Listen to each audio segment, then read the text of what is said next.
Get that Christmas card feeling. Well, I know it gets hard sometimes. Welcome to East Coast DNA. Today's guest, we have Chris Ryan from Newfoundland. Welcome, Chris. Thanks, Darcy, for having me. What's going on? I was kind of curious now. We're right into Christmas episodes. Yeah. I don't know. This is like episode 6 or 7 in the series now for this year. So definitely full tilt, as you can see by both of our backgrounds here as well. That's right. So We got a Christmas card feeling. yes, and I want to talk specifically about that song that you have, Christmas Card Feeling. But before we get into the Christmas aspect, I tricked everybody into this with a holiday theme, and now they're here, so they're going to learn about you.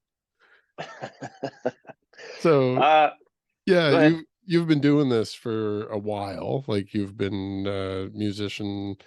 I can see that your catalog goes back just shy of 10 years on Spotify. So obviously you existed as a performer previous to being on Spotify. Yeah, that's right. I played in the bars and kind of horn the craft, if you will, as best you can. Well, 20 years now, I guess. Just over 20 years. We've got a very vibrant scene here in St. John's. And I was lucky to get welcomed into it at a very young age, like 15, 16 years old. Worked at a music store for a little bit, which kind of built the connections in the bar scenes and stuff like that, because of course everybody's coming in. And then I like I said, played in a few cover bands, and finally released my first single in 2013, which is Prairie Girl. And then I started to what was that? Yeah, 2013. And then somebody came to me and was like, "Well, when's the record coming out?" And I said, "What record? I'm not sure I know what Oh, you're yeah. talking about." And they're like, "Well, you released a single, so you're going to do an album." And I was like, "Oh, yeah, I guess I got to do that." So So what I, at that point though, like I understand there's a lot of different variations of people starting off with the cover bands.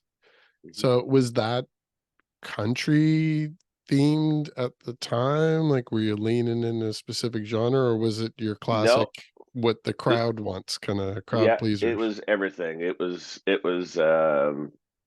Celtic. I played in a Celtic rock band for 5 years. That took me across the country. A band called the Kilkenny Crew. Oh yeah, yeah, Um, Worked with the Navigators, Celtic Connection, a band, gentleman Darcy, who was one of the original Irish Descendants. Worked with those guys for a little bit. It was kind of all over the place. I was yeah. very blessed. So, like I said, it all kind of started off as Irish, but I've always been a bit of a country guy at heart. This, like, I grew up in a '88 Oldsmobile, listening to Steve Earle and Blue Rodeo.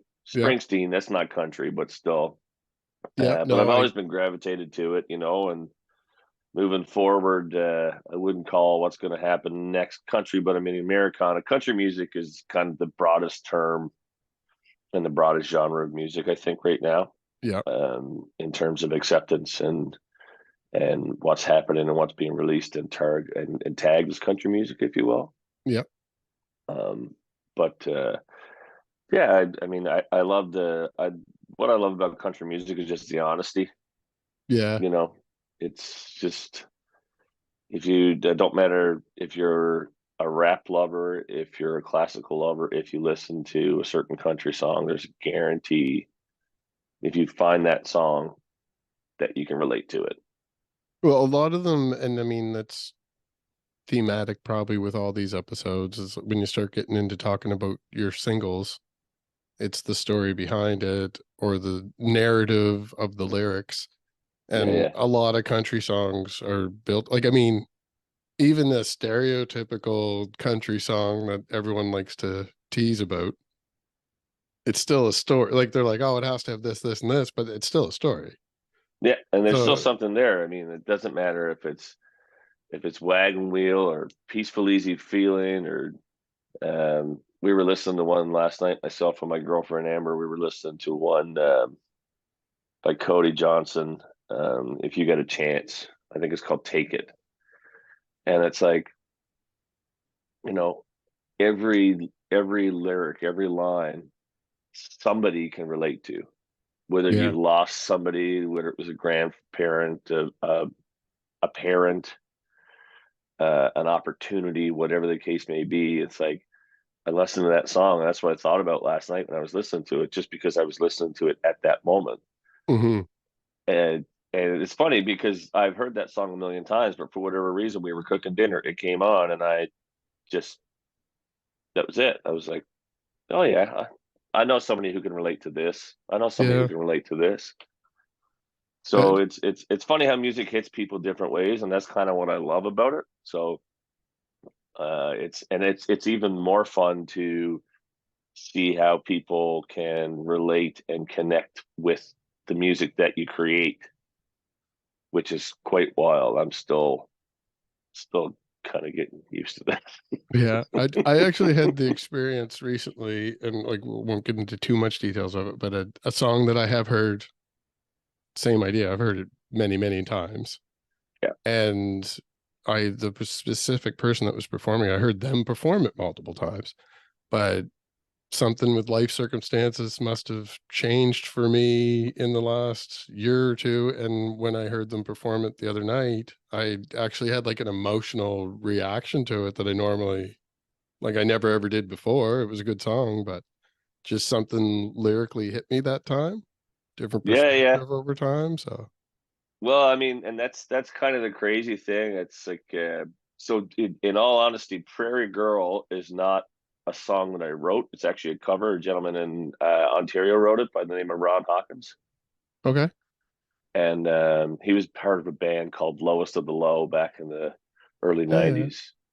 Um, he's remarkable. It was brought to me by a couple of hockey buddies, and anyways, they said, like you could do it. So I started just playing it in the bars because it was a cool song.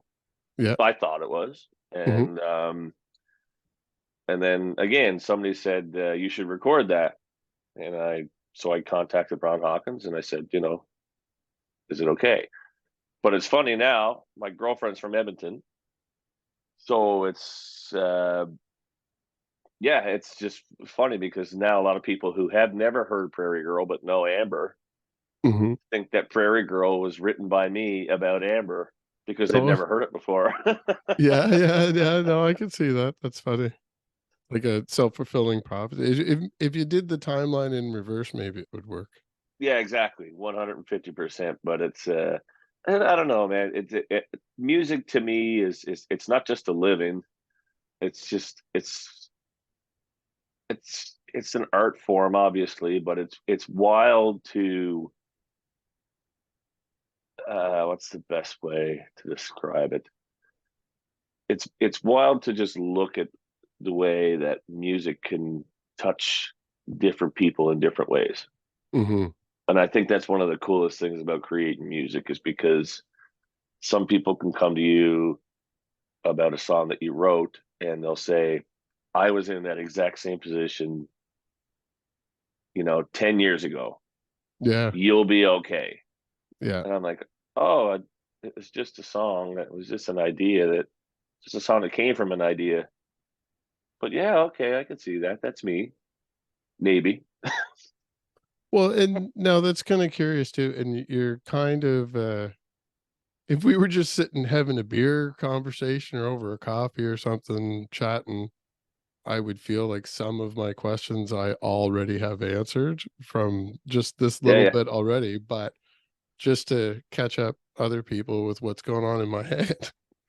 So I was kind of curious where in the 2014 you released the album that you were just speaking to.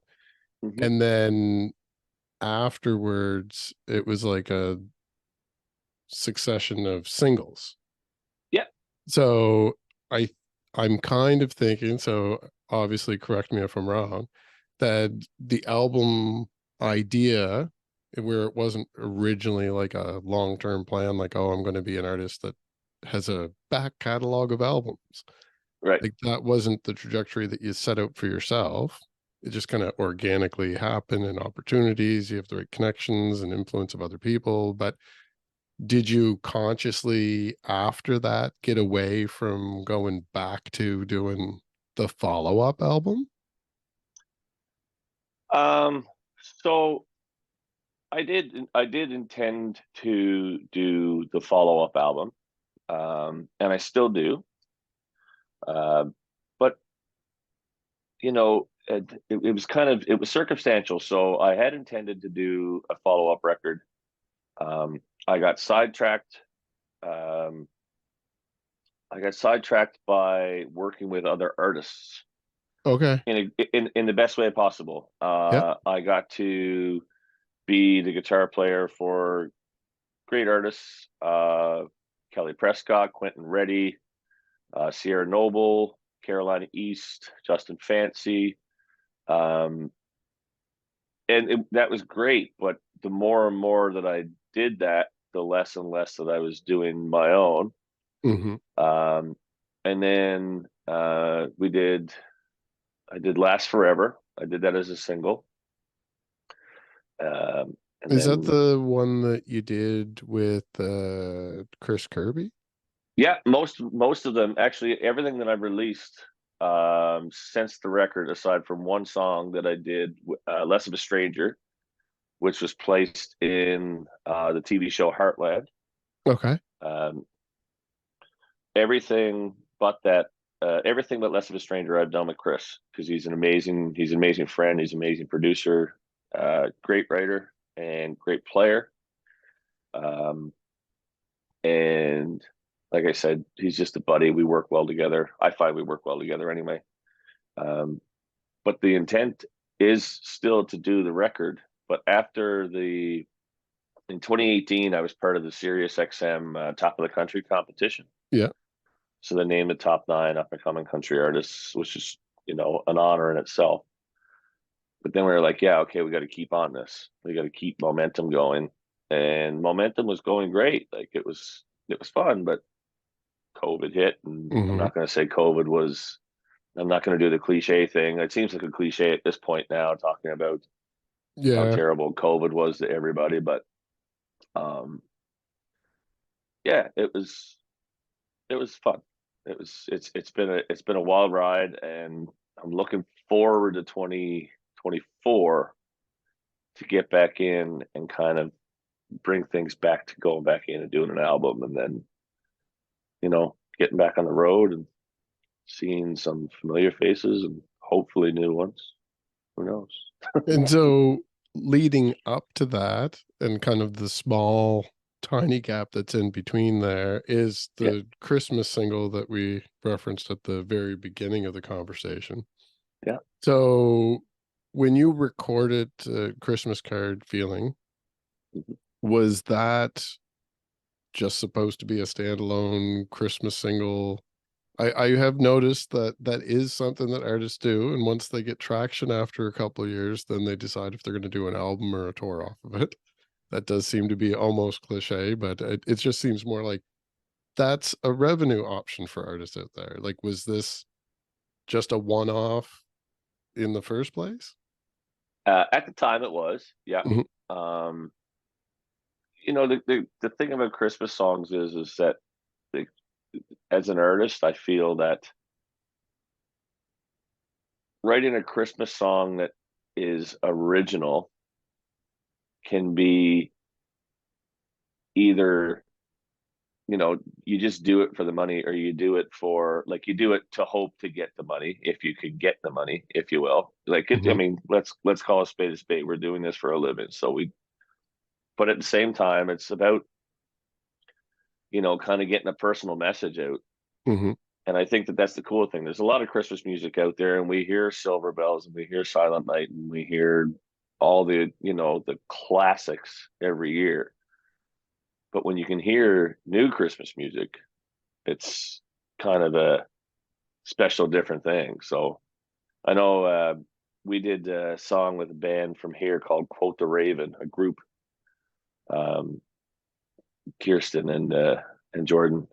Yeah, we actually Uh, just had them and Chris Kirby both on in this series too. So oh, it's like they're amazing. this was not planned. I didn't know that they all knew each other. So anyway, Yeah, well, we're all under the same publishing label, which is Sound of Pop. yeah, Tim Hardy and Glenn McMullen. Um, but we did a writers kind of retreat.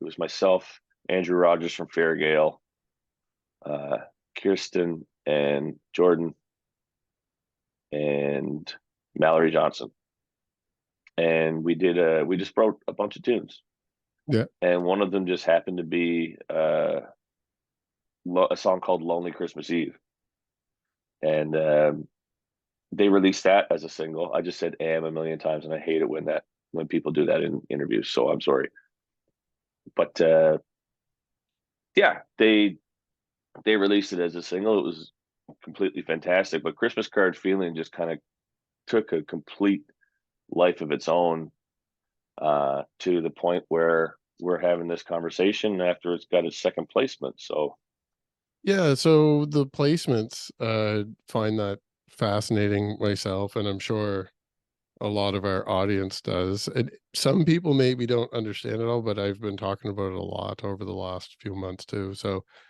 the last year you had placement of that song in what I Christmas did, in Wolf Creek.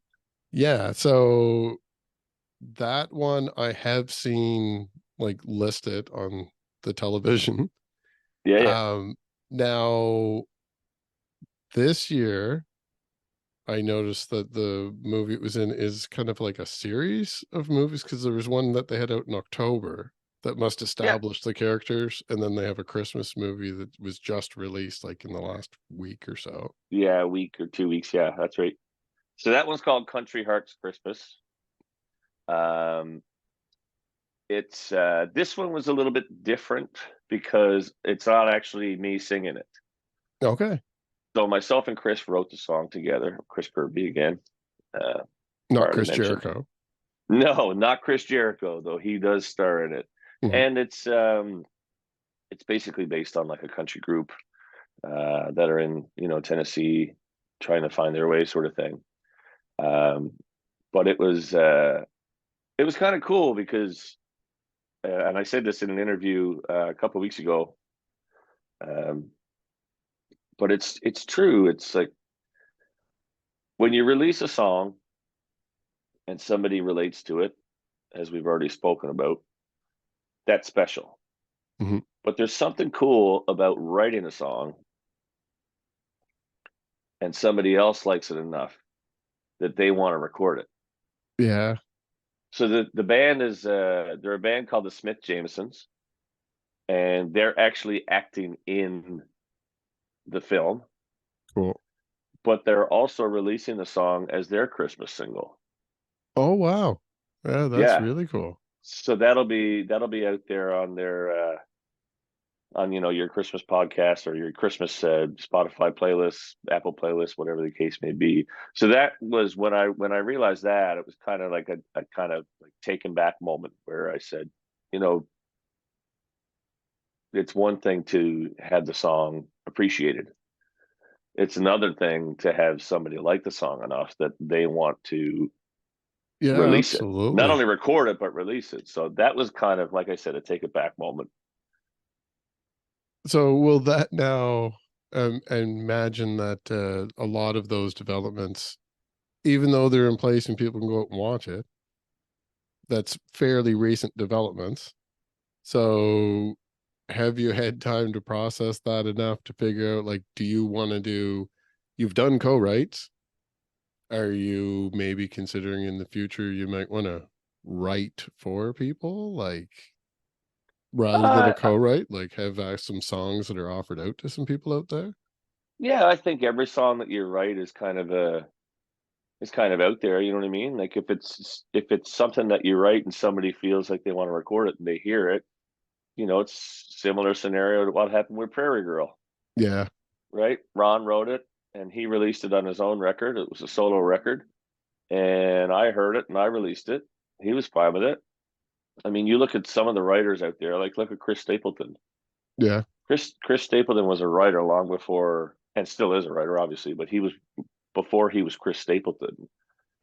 And Tennessee Whiskey hit, and all the Whiskey's News, and all the hits that he's had because he's a hit machine.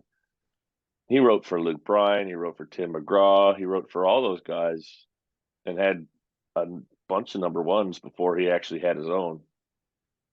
So yeah, I think anytime you write a song, it's out there, so it's public domain, more or less, or not public domain, but it's out there, so somebody can grab a hold of it. And Yeah, I suppose it doesn't. Nobody's stopping anybody from learning how to perform it, and if they like it and they're jamming to it.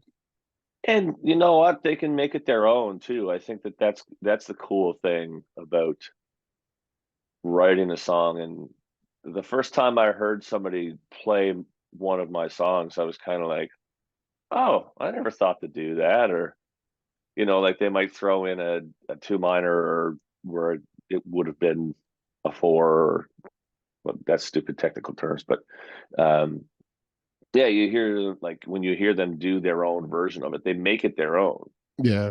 which is totally fair and acceptable, um, and kind of encouraging, because sometimes when you're in a right, I know for me this has happened. It's kind of like, all right, this is just where it should land. Yeah. And it's, this is just going to be, like, if you write specifically for radio, if you're writing for a specific,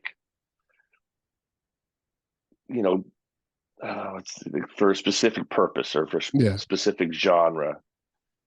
Okay, we had to get this much into this much, so that part of it, you get to the end, and I think you can overthink things as well, but when somebody else gets fresh ears on it and then they do their own version of it, Yeah. I think that's kind of special. Yeah. Yeah. Reworking stuff, you kind of get in your head to the point that like you're scrubbing through the polish and you're back down to the rough wood underneath again. So Oh, you're just basically re-sanding the song. Like, yeah. it's and that happens. I've spoken to a lot of people over the years, and written with a lot of great people over the years. Been very lucky to do that, and that's a common occurrence where you're just overthinking this. I'm trying to do too much. I've said what I need to say. I've played what I need to play. All right, well, here we are. We got 310. We're good. Yeah. And then the way it goes. And so going into 2024, do you have like a plan already to be doing any live performances? I know that you'll be working on an album at some point in the new year. Yeah, I mean, I still play here in St. John's 2 to 3 times a week, Hmm. to keep the wolves away from the door, and I'm lucky to be able to do that. But come 2024, I think the first and main thing is going to be focus on the record and get the songs that I want out there, Hmm. and then do my best to, with the beautiful team that I have with Tim and Glenn and all those folks, to try and get into a situation where we can get back on the road, and Awesome.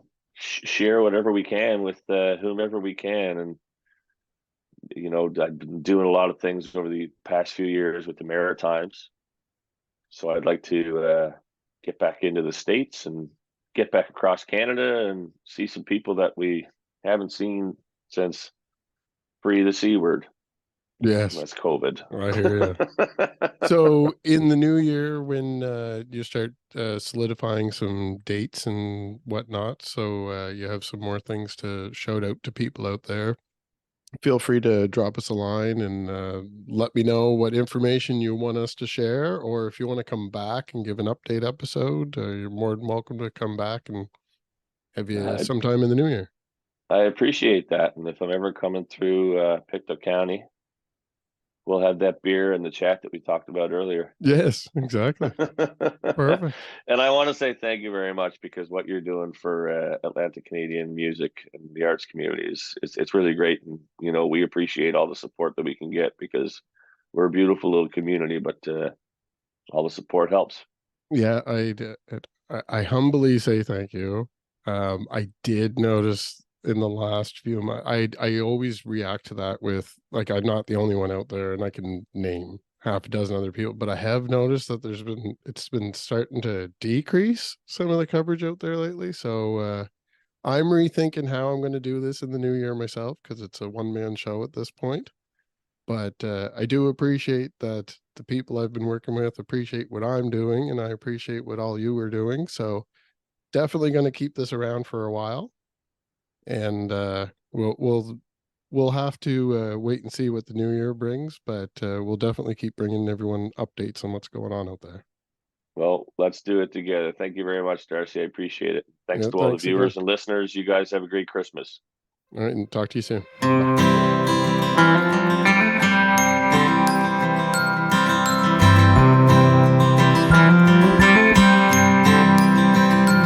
Another year coming to an end.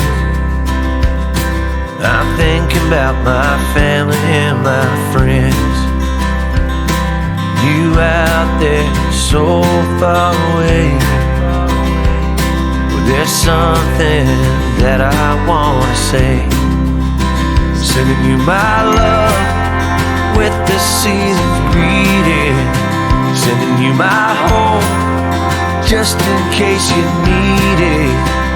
May you find comfort and joy in every word you're reading. And I hope every day you get that Christmas card feeling. Well, I know it gets hard sometimes, thinking about that old lang syne. We'll take a cup of kindness, yeah, but until we are together again, sending you my love with the season's greeting. Sending you my hope just in case you need it. May you find comfort and joy in every word you're reading. And I hope every day you get that Christmas card feeling.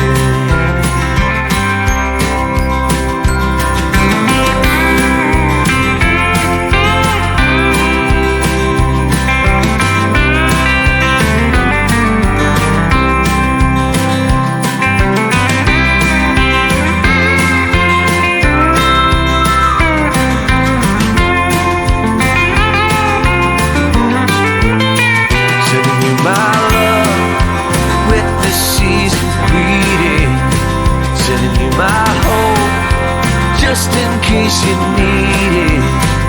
May you find comfort and joy in every word you're reading.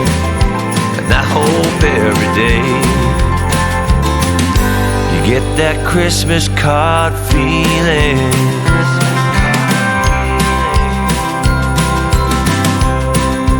Christmas card feeling.